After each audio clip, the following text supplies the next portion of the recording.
Bonjour, moi c'est Lily, autrice et interprète du groupe Chambre 05. Et aujourd'hui, dans cette vidéo, je vais vous expliquer pourquoi on a peur d'aimer plusieurs personnes.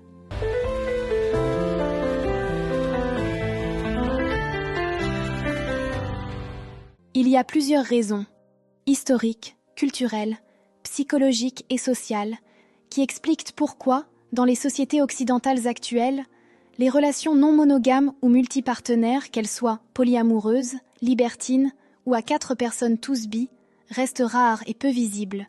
Rien de tout cela n'est naturel ou évident. Ce sont des constructions sociales profondes. Voici les facteurs principaux. 1. Un héritage religieux et moral très fort. Même si nos sociétés sont devenues laïques, elles portent encore l'héritage du christianisme qui valorise le couple hétérosexuel stable, la fidélité exclusive, la sexualité dans un cadre ordonné, mariage, couple, enfant.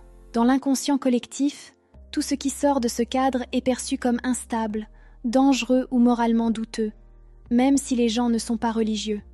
2. La monogamie comme structure sociale, pas seulement amoureuse. La monogamie n'a pas été seulement un choix romantique, elle a été un outil politique et économique pour des siècles. Gérer les héritages, assurer la filiation, qui est le père, stabiliser les familles, maintenir un ordre social. Donc même aujourd'hui, les lois, les contrats, les impôts, la façon de penser la famille. Tout est construit autour du couple à deux. 3. La peur de la jalousie et la glorification de la possession amoureuse. On a été éduqué à croire que aimer, vouloir être l'unique. Si tu partages, c'est que tu n'aimes pas. La jalousie est une preuve d'amour. Dans d'autres cultures, la jalousie est vue comme un problème à travailler. Chez nous, elle est normalisée, presque valorisée. Donc les relations multiples sont perçues comme trop difficiles émotionnellement, alors qu'elles ne le sont pas forcément. Mais ça demande d'autres compétences affectives. Communication, gestion des insécurités, autonomie, etc. 4.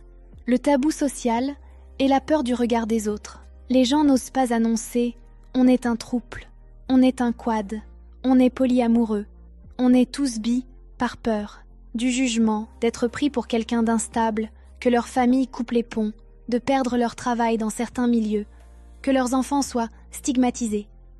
La conséquence, comme peu de gens osent en parler, le phénomène semble inexistant, donc les autres n'osent pas non plus. C'est un cercle auto-alimenté. 5. Le manque de représentation médiatique. Les films, séries, livres, musique parlent à 99% de couples à deux. Donc tout le monde internalise que c'est la norme. Les relations à 4 ?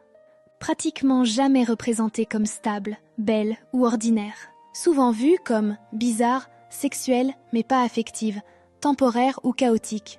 Donc l'imaginaire collectif manque de modèles. 6. Les gens sont conditionnés à un modèle dès l'enfance. Depuis qu'on est petit, les contes racontent un prince plus une princesse. Les parents répètent « quand tu te marieras ». L'école ne propose qu'un modèle de famille. La société célèbre les couples en tant que duo. Changer de cadre demande une déconstruction personnelle que tout le monde n'a pas envie ou pas la force de faire. 7. Ça existe déjà, mais c'est très discret. Tu serais surpris. Des milliers de couples, trouples, quads, réseaux polyamoureux existent en France et en Occident. Mais ils ne le montrent pas. Ils vivent cachés. Ils annoncent rarement leur configuration et ils passent souvent pour amis proches aux yeux de l'extérieur. Tu ne vois pas ce qui n'est pas affiché. 8. Un changement est en cours. La génération actuelle remet en cause la monogamie stricte, le couple comme seul modèle acceptable, l'hétéronormativité, les tabous sur la bisexualité. On observe plus de polyamour, plus de relations ouvertes, plus de bisexuels assumés, plus de modèles familial alternatifs. Mais un changement de normes sociales prend plusieurs décennies. En résumé, si on ne voit pas de relation à 4 personnes bi dans nos sociétés, ce n'est pas parce que c'est impossible, anormal ou interdit. C'est parce qu'on vit dans un modèle très codifié, transmis depuis des siècles, qui valorise la monogamie et invisibilise tous les autres modèles. La liberté sexuelle existe, mais elle se heurte encore aux normes sociales, à l'éducation, au jugement, au manque de représentation et à la peur. Merci à vous d'avoir regardé cette vidéo.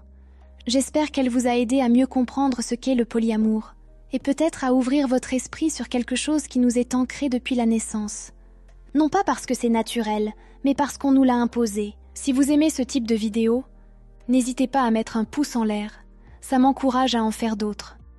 Et bien sûr, si vous êtes libre d'esprit, venez écouter notre musique et découvrir nos clips ici, sur la chaîne. Abonnez-vous, sinon vous risquez de louper les prochaines vidéos qui pourraient vraiment vous parler. Je vous fais des bisous partout, et je vous dis à très bientôt mes chéris.